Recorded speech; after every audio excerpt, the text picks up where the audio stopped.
If you're gonna try to Mickey Mouse something, at least, you know, plastic welder, you know, JB Weld, not this. I mean, this is just sad. Oh, geez. Let's get her in the shop.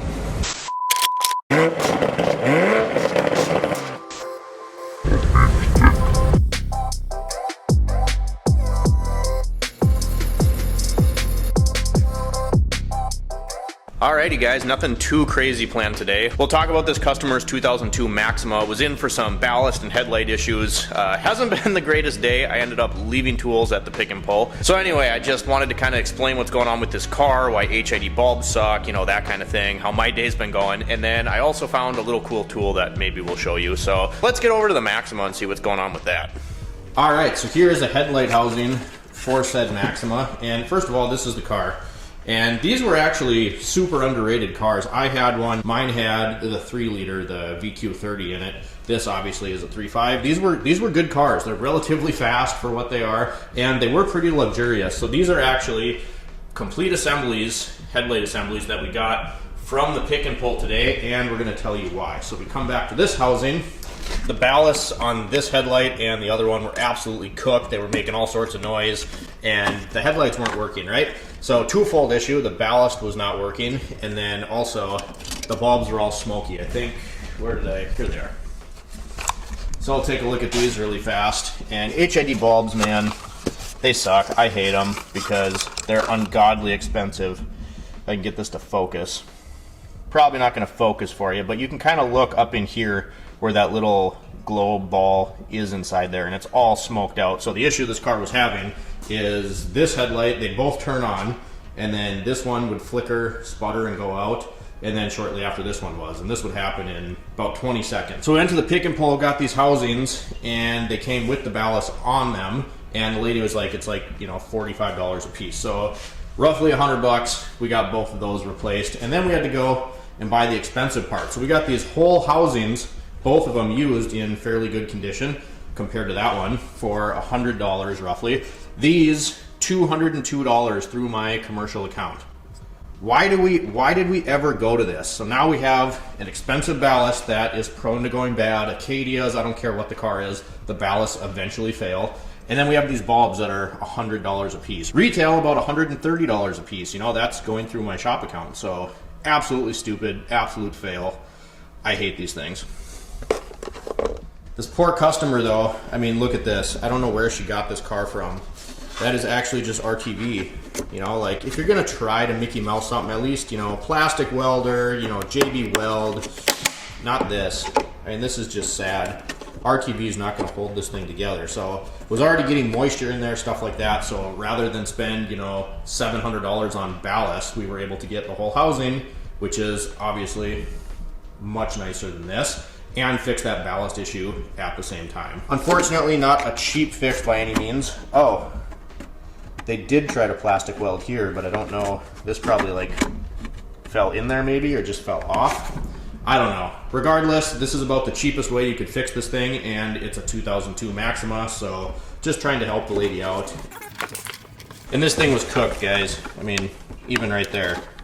So, definitely got an upgrade. I don't know if anyone shares that same opinion, sentiment with me on HID bulbs. I think we all should.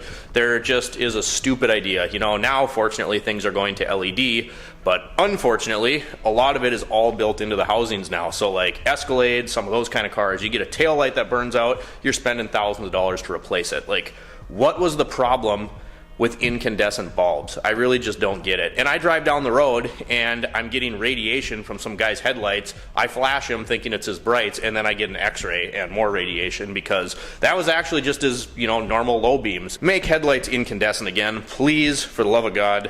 One other thing here though, this is kind of a hack, you know, using something for what it's not supposed to be used for. So check this out, ceramic trim coat. So this is like back to black. It's just like a moist towelette, and these are pretty gnarly. If you're sensitive to fumes, these things stink. They come with gloves, which I hardly ever use, but one-time wipe kind of thing. You can get these at Walmart. Actually made by Cerakote. Cerakote is big in the powder coat world. They also do stuff for pew-pew stuff to like protect metal, stuff like that. Oh!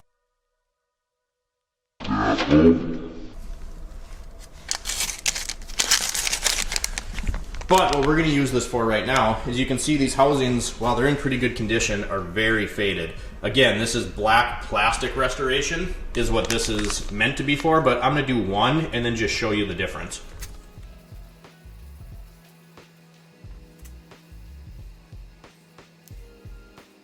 So again, just keep in mind, this is not what this is supposed to be for. This is black plastic trim restoration, which it does work really, really well. Check out this housing here. Look at that, we just wiped it down, let it air dry a little bit. Now look at this one. Look at how awesome that cleans that up. I mean, you go from this to this. And you can get these things at Walmart. Personal experience on black trim at least, this shine will last about a year. I've only done this to one other set of headlights on one of my older vehicles, just curiosity, see what happens. And so far, it's been 4 months and they still look really good. So there's a hack that you might be able to use from Walmart. One other thing that we did have to go ahead and do is you can see we snipped the connector for the HID bulb. So the one that we got off the new housing at the pick and pull, it looked like someone, you know, unfortunately you go to these pick and pulls and people smash stuff, cut stuff, pull on stuff to get stuff apart, hence pick and pull.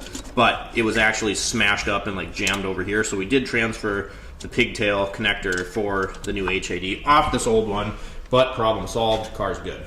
Probably do an extended review on this guy eventually, but I don't know if you guys have seen these kind of just all over your feed. That's bugging me, stop moving. I don't know if you've seen these all over like your Facebook feed of these like super powerful little blowers. This one clearly isn't that. If you take this end off, you can put a vacuum on this side, and then there's a little blower over here. So this was $14 at Menards, and details, you know, getting stuff out of connectors. It seems pretty good. I don't know, you know, what happens? You're drinking your coffee and you're like, glug, glug, glug, glug. Oh no, I spilled. Flow test.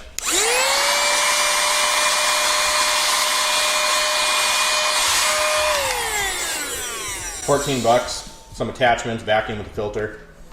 I think it'll be decent. Yeah, we gotta find the keys for the Hyundai so I can pull that in, kind of explain what we're doing there. Toolbox is a mess as always. This guy right here today, we were working on the Nissan, went to the pick and pull to get the lights, actually left this over there. So I was working on installing the lights again. I went to my bag that I bring to the pick and pull.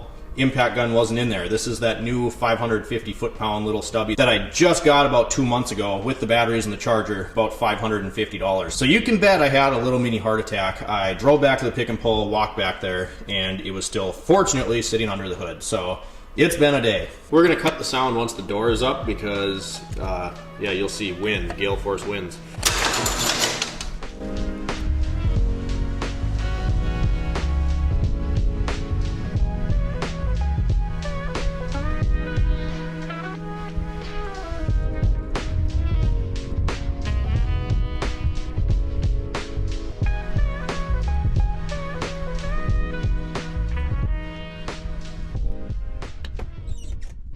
So this is the free Hyundai. Oh, I disconnected the battery, hold on. Oh, jeez. Ding dong, ding dong, ding dong. Oh, we got a lot of work to do. Powering up. Nice. Including a detail, because this thing's kind of crusty. Let's get her in the shop. That looks real minty, huh? That's where that door creak comes from, and the running board there.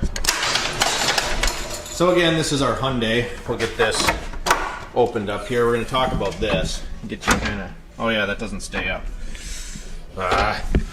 There it is. I got a little thing for that. There we go, little OTC hood prop tool. Can you tell that once upon a time I may have closed it with... Yeah, I forgot about it and tried to close the hood. Anyway, that works. And we'll go in here. Should be able to... There, get this to open. Again, this is something I'm going to do a whole video series on, is flipping this car. We got it for free. We'll talk about that in a second. Well, nothing's free, but free to us, kind of. So anyway, this door latch assembly, you can see there's some linkage there, and then there's some linkage up there for the glass. Well, anyway, the handle goes in right about where this hole is, and it was just kind of jammed up. The handle was just boogered up, and I was trying to kind of lube it back together so it would work. Because clearly we pulled on this and we're able to get in the back, but... Added to the list of things we need to buy to flip this vehicle, you can see right here, it's kind of a pistol grip handle, and look at how it sticks in there. So I went to take this out just to lube it up, get it apart, and that stud broke, so that was awesome. And I was like, oh well. Then this one, I don't know where the bolt went, but it actually just free spun in the handle. Kind of got like a little serrated stud that's supposed to stay in there, and then you're able to get the nut off, and that didn't happen. So that was added to the Amazon list. I think it was $26, $27, something like that. See if I can find that bolt. Oh yeah, it stayed out here. Light's making it freak out. Anyway, if you look at this thing, there's like some little serrations that's supposed to hold that onto the plastic of the handle so that you can get the nut off the other side. Well, that didn't work. It just pulled right out of there. So one last try. There, you can kind of see it there. Anyway, needed a new handle, and we're back to what I was saying before the camera rudely died. We're gonna get like a needle nose vice grip on there, maybe. Try to keep this from spinning so we can take the nut off from this side and then replace our handle when it comes in. So that's, you know, just one piddly thing we're gonna have to replace on this. Close.